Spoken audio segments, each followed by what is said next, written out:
നമസ്കാരം. പശ്ചിമ ബംഗാളിൽ കാര്യങ്ങൾ വളരെ രസകരമായി മുന്നോട്ട് പോവുകയാണ്. കാരണം തൃണമൂൽ കോൺഗ്രസ് എന്ന പാർട്ടി അകത്ത് നിന്ന് പൊട്ടിത്തെറിക്കുകയാണ്. ഇൻപ്ലോഡിങ് എന്ന് പറയും. അകത്തേക്ക് പൊട്ടിത്തെറിക്കുക എന്ന് പറയും. എക്സ്പ്ലോഡിങ് എന്നാണ് പുറത്തെ പൊട്ടിത്തെറിക്ക് എക്സ്പ്ലോഡിങ് എന്നാണ് പറയുക. അകത്തേക്ക് പൊട്ടിത്തെറിക്കുകയാണ് എന്നാണ് ഇപ്പോൾ പുറത്തു വരുന്ന വിവരങ്ങൾ. കാരണം നിരവധി കൗൺസിലർമാരും പ്രത്യേകിച്ച് ഫാൽത്ത നിയോജക മണ്ഡലത്തിൽ BJPയുടെ വൻ വിജയത്തിന് ശേഷം ഫാൽത്ത നിയോജക മണ്ഡലത്തിലെ വിജയം പ്രേക്ഷകർ പ്രത്യേകം ശ്രദ്ധിക്കണം. ഡയമണ്ട് ഹാർബർ മോഡൽ എന്നുള്ള രീതിയിൽ മമതയുടെ അനന്തരവൻ അഭിഷേക് ബാനർജി നടപ്പാക്കിയിരുന്ന ഒരു കിരാത രാജ്യമുണ്ടായിരുന്നു. ഒരു എന്താ പറയുക, ജിഹാദികൾ കഴിഞ്ഞാടുവാനുള്ള സകല സൗകര്യങ്ങളും ചെയ്തു കൊടുത്തിരുന്ന ഒരു രാക്ഷസ രാജ്യം. ആ രാജ്യത്തിൻ്റെ ഭാഗമായിരുന്നു ഈ ഫാൽത്ത എന്ന നിയോജക മണ്ഡലം. ആ നിയോജക മണ്ഡലത്തിൽ ഷെയ്ഖ് ഷാജഹാൻ എന്ന വലിയൊരു ഗുണ്ടയായിരുന്നു അതിൻ്റെ സർവാധിപതി. ആ ഷെയ്ഖ് ഷാജഹാനെ സന്ദേശ് കലി സംഭവത്തിൻ്റെ പശ്ചാത്തലത്തിൽ പിടിച്ചകത്തിടുവാൻ മമതാ സർക്കാർ നിർബന്ധിതരായപ്പോൾ കേന്ദ്ര ഏജൻസികളുടെ അന്വേഷണത്തെ തുടർന്ന്, അല്ലെങ്കിൽ അയാളുടെ അറസ്റ്റ് തടയുവാൻ മമതാ സർക്കാരിന് സാധിക്കാതെ വന്നപ്പോൾ ആ പ്രദേശത്തിൻ്റെ നിയന്ത്രണം ഏറ്റെടുത്തിരുന്ന ജഹാംഗീർ ഖാൻ എന്ന ഷെയ്ഖ് ഷാജഹാൻ്റെ കുട്ടിയായ ഗുണ്ടയായിരുന്നു. ആ ഗുണ്ട സ്വയം വിശേഷിപ്പിച്ചിരുന്നത് പുഷ്പ എന്നായിരുന്നു. ഞാൻ പുഷ്പയാണ്. ഈ ജഹാംഗീർ ഖാനാണ് അവിടുത്തെ സ്ഥാനാർത്ഥിയായ തൃണമൂൽ കോൺഗ്രസിന് വേണ്ടി മത്സരിച്ചിരുന്നത്.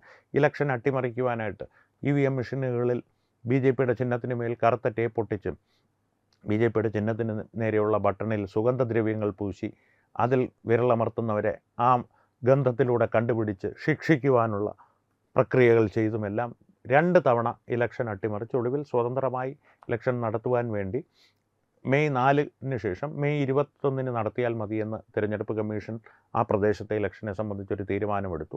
ആ ഇലക്ഷൻ നടന്നു. ഭയപ്പെട്ട് സുവേന്ദു അധികാരിയുടെ സർക്കാർ ആ സമയത്തേക്ക് വൻ ഭൂരിപക്ഷത്തോടുകൂടി 3-2 ഭൂരിപക്ഷത്തോടുകൂടി തന്നെ അധികാരത്തിലെത്തിയ ആ ഭയപ്പാടിൽ ഞാൻ ഇലക്ഷനില്ല എന്നുള്ള രീതിയിൽ പുഷ്പ വെറും പുഷ്പനായി ഓടി ഒളിച്ചിരിക്കുന്ന സന്ദർഭവും ഉണ്ടായി.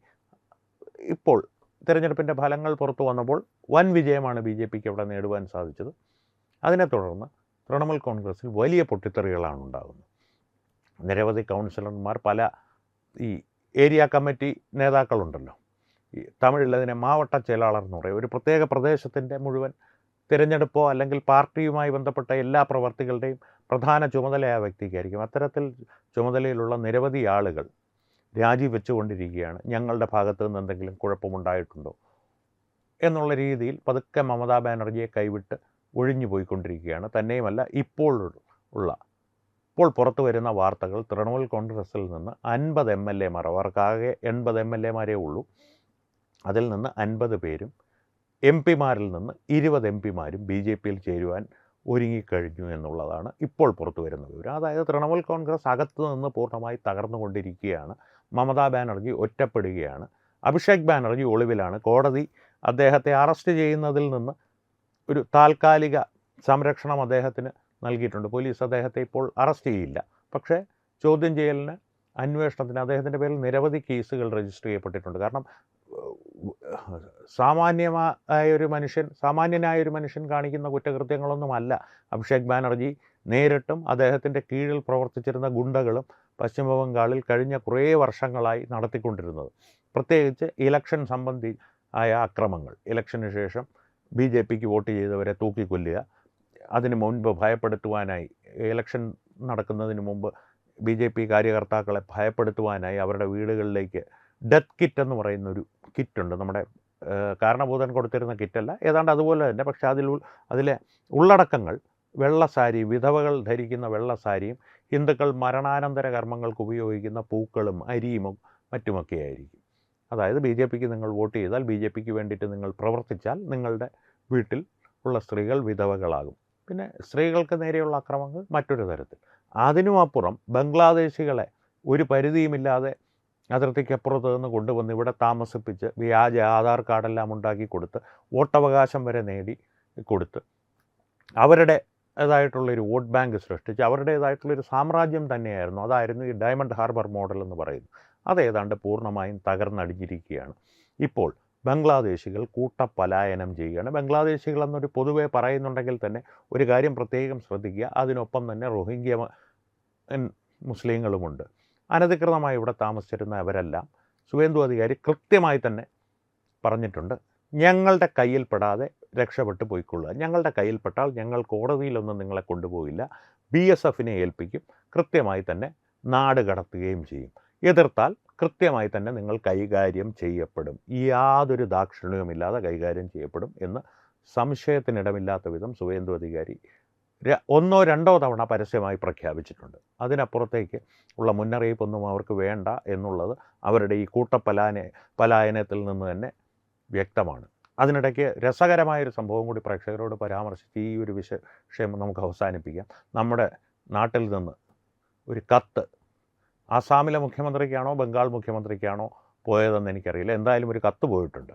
ഈ ബംഗ്ലാദേശി അഭയാർത്ഥികളെന്നാണ്, അനധികൃത കുടിയേറ്റക്കാരെന്ന് അദ്ദേഹം പറയില്ല, അഭയാർത്ഥികളോട് പെരുമാറുന്നത് ഒരു മാനവികത സൂക്ഷിച്ചുകൊണ്ടായിരിക്കണം. അതായത് അവരെ മനുഷ്യത്വപരമായി കൈകാര്യം ചെയ്യണം.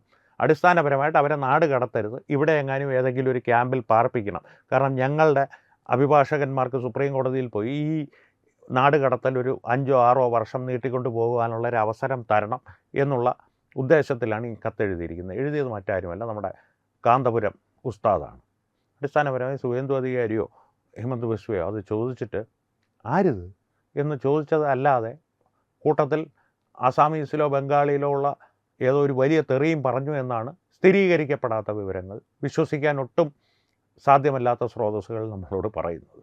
എന്തായാലും അത് ആ ഒരു രസകരമായ വിവരം ഇതിൻ്റെ പശ്ചാത്തലത്തിൽ കൈമാറിയെന്ന് മാത്രം. പ്രധാന വിഷയം ഇത്രയേ ഉള്ളൂ, തൃണമൂൽ കോൺഗ്രസ് തകർന്നടിഞ്ഞുകൊണ്ടിരിക്കുകയാണ്.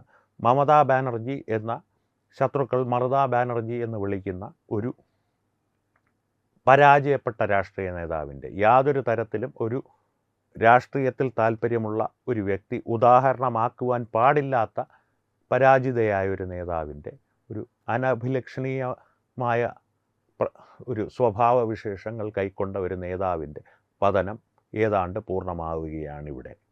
അതാണ് പ്രധാന വിഷയം. ഈ വിഷയത്തെ സംബന്ധിച്ചുള്ള നിങ്ങളുടെ അഭിപ്രായങ്ങൾ തീർച്ചയായും കമൻറ്റുകളിലൂടെ ഞങ്ങളുമായി പങ്കുവയ്ക്കുക. വീണ്ടും കാണാം. നന്ദി, നമസ്കാരം. HIV അണുബാധ സന്തോഷപൂർണമായ ഒരു ജീവിതത്തിന് തടസ്സമല്ല. HIV അണുബാധയ്ക്ക് ഫലപ്രദമായ ചികിത്സ ഇന്ന് ലഭ്യമാണ്. ഇതിന് യഥാസമയം അണുബാധ കണ്ടെത്തുന്നതും കാലേക്കൂട്ടി ചികിത്സ നടത്തേണ്ടതും അത്യാവശ്യമാണ്. സൗജന്യമായ ചികിത്സയും മാർഗനിർദ്ദേശങ്ങളും സർക്കാർ ആശുപത്രികളിലെ ART അഥവാ ഉഷസ് കേന്ദ്രങ്ങളിൽ ലഭ്യമാണ്. ആരോഗ്യ സംരക്ഷണം ഓരോരുത്തരുടെയും ഉത്തരവാദിത്തമാണ്.